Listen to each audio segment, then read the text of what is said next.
Hey guys, it's Shannon from iHeartRadio Canada, joined by Alessia Cara. What a pleasure. Thank you for taking the time. Thank you. Good to talk to you again.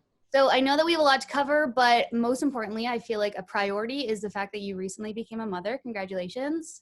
Thank you so much. Yes, I have a baby. She is hairier than most babies because she is a dog. Yeah. But yes, it's awesome. It's like the coolest, hardest thing, but like the sweetest thing. She's just sleeping. I feel like she's going to wake up any second. So I was going I to might say, have you to. get a cameo of Cleo in the interview. Is that possible?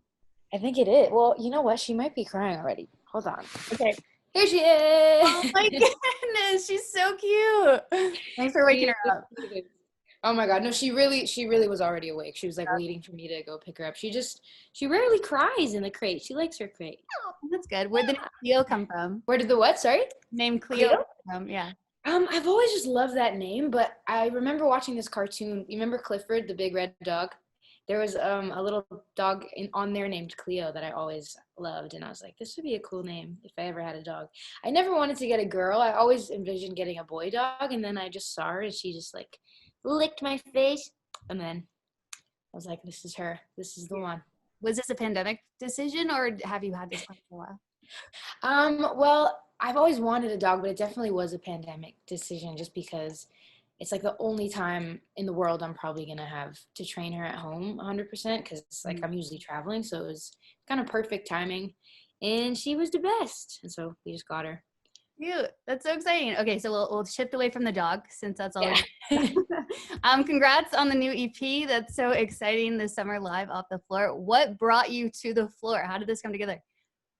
Thank you, first of all. So I put out an EP last year called This Summer, just like the regular version. And so I wanted to do originally just like an acoustic edition or something of it. But then my manager, Chris, and John Levine, who I did this whole project with, were like, why don't we do like take it a step higher and just do like totally live off the floor, do it like they used to do in the old days with like vinyls and stuff. And I was like, that'd be great because I'm a huge fan of old records like that. And I mean, I love strings. I love doing like different renditions of songs. And so we just put it together and we recorded it last year and then just put it out now. Right. What was it like for you to revisit these songs and then approach it in like such a different way? It was awesome. You know, I feel like a lot of the songs sometimes like when you record them and you add production, they tend to sometimes lose like the true like emotional essence of it, especially if you know make them more up tempo or whatever.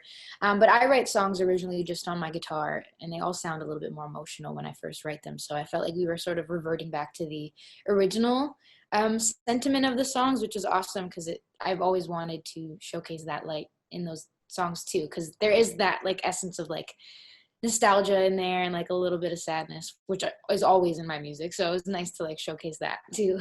Yeah, that's cool. And you recorded all of these in a day, is that right? Most of them? Yeah, except for I think Scars was the day after, but the other ones were all in one day. Yeah, that's crazy. What made you decide to donate all of the proceeds to Save the Children? Well, I knew that I wanted to donate to some sort of charity just to help out in any way because I didn't feel comfortable releasing music in this period of time that we're in without attaching it to something helpful. So I knew I wanted to do that, but then looking into, you know, all these issues that are happening, not only in North America, but all over the world, I did enough research and realized that Save the Children has enough emergency funds to cover kids in the most vulnerable areas across 117 countries. So you're not only getting North America, you're getting everywhere that needs help.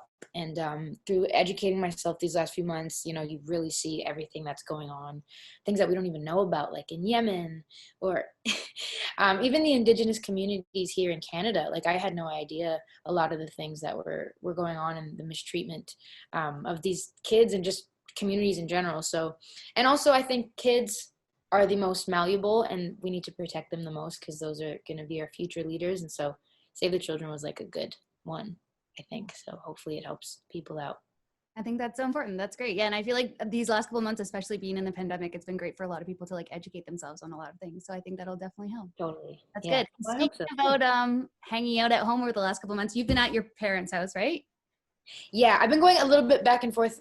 Like before I got her, I was at my place, but then I came back because we have a yard and I also need lots of help because she's crazy. So I kind of needed some extra hands.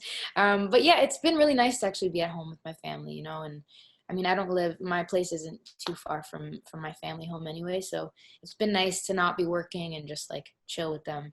Yeah, totally. How has the creative process been for you? Have you still been working on music during this time? What have you been doing? Yeah. I mean, I haven't been forcing myself to be too productive just because I feel like, I don't know, I just don't want to force anything. It's good to rest and take this time. But I also, for whatever reason, by fluke or something, I just like have been writing a lot without even trying to, which is great. And I think there's a lot of inspiration with everything going on in the world to just write and like get in my feelings and reflect. So, yeah. Yeah. You find it's easier to write when there isn't all that pressure? You know what? Yeah, to be honest. Yeah, because usually when, you tell your team like, okay, I'm writing a record, it's like, okay, let's book studio from this time to this time. And, it's very like scheduled, but you can't always schedule creativity. So you sometimes end up with a lot of, not failed sessions, but like sometimes I just go blank. So this is nice to just kind of go on my own time and not put a date on it or anything. Yeah, that's good. And you've had quite a year too. First you had the Willoughbys, you put out your EP, you celebrated a birthday, and you won a couple JUNOs, no big deal, including album of the year. That Yeah, just that was nuts. surreal for you? That was definitely surreal. Yeah. And it was kind of cool because I was watching it all from home, obviously, because of this whole thing. But it felt like I was a kid again, like watching the JUNOs from home. But this time, like they were mentioning my name. I was like, what? It just felt like such a trip to watch and then also be part of the show too. It was crazy. And I mean, album of the year, that's nuts. I'm like the coolest thing ever. I mean, I worked so hard on that album and put everything into it. So that was a nice nod. Yeah, especially considering that you couldn't host, you were. I know. That kind of sucked. I was really looking forward to it, but obviously safety first. Hopefully we'll get to do something, I don't know, in the following years or something like that. Oh, I'm sure that you will. Plus, because weren't you going to be the youngest host there ever was? I think so. I think I heard that. Yeah. That's nuts also. That was no pressure. Add to this room. Okay, so something that your fans love about you that I see all the time is that you have always stayed true to your authentic self throughout your entire career. And I see a lot of comments of people saying that they're like so glad that you never like were forced to like dress provocatively and things like that. Have you ever found yourself in a situation in the music industry where you did feel that pressure to like dress a certain way or look a certain way? Never so much so that I would do it, obviously, but of course, yeah, there's like been scenarios where I'm in photo shoots and, people are trying to get me in certain things or hearing comments from like certain people in the industry and, that's always going to be there. It's always like presented as like a light suggestion, like, but I know what it means. And I mean, I just have never given into it because I know the mindset and it's a very traditional mindset to have. So I don't blame people for thinking that, but at the same time, I know who I am enough to say no and not give in. I'm lucky enough now that my team has a great understanding of who I am and they're on board because of who I am. So it has been pretty good. And I haven't been put into like the crazy uncomfortable scenarios that I know a lot of fellow artists have. So I got pretty lucky. That's good. Yeah, I feel like that would be a hard thing to do too, especially like when you were starting out to like stand up and say no to things like that. Oh yeah, it was so hard at first. It was so hard to just be like, ugh. Even like when I'm like with a stylist and they show me something and I don't really like it, not even because it's provocative, just because I don't like it. And I'm like, ugh, it's just the hardest thing to be like, no, so I found myself just having to like dance around things but I don't do that anymore. I think once you find your ground, like you stand your ground and you find your voice, it's a lot easier to just be like, well, this doesn't work for me and that's fine. And everyone's really respectful, so it's good. Right. Okay. So a lot of people have been listening to your EP, obviously, during this pandemic ever since it came out. So who have you been listening to over the last little while? Oh my gosh, so many people. Let me think. Well, Ethan Gruska, who's great. He just put out a new album probably last year, but I've just been getting into it now and it's phenomenal. So good. Phoebe Bridgers released her new record. Hayley Williams released her solo album. It was her first solo project since Paramore, so that's exciting because I love Paramore. Who else? Revisiting a lot of older stuff. Nina Simone, listening to the Amy album, of course, always.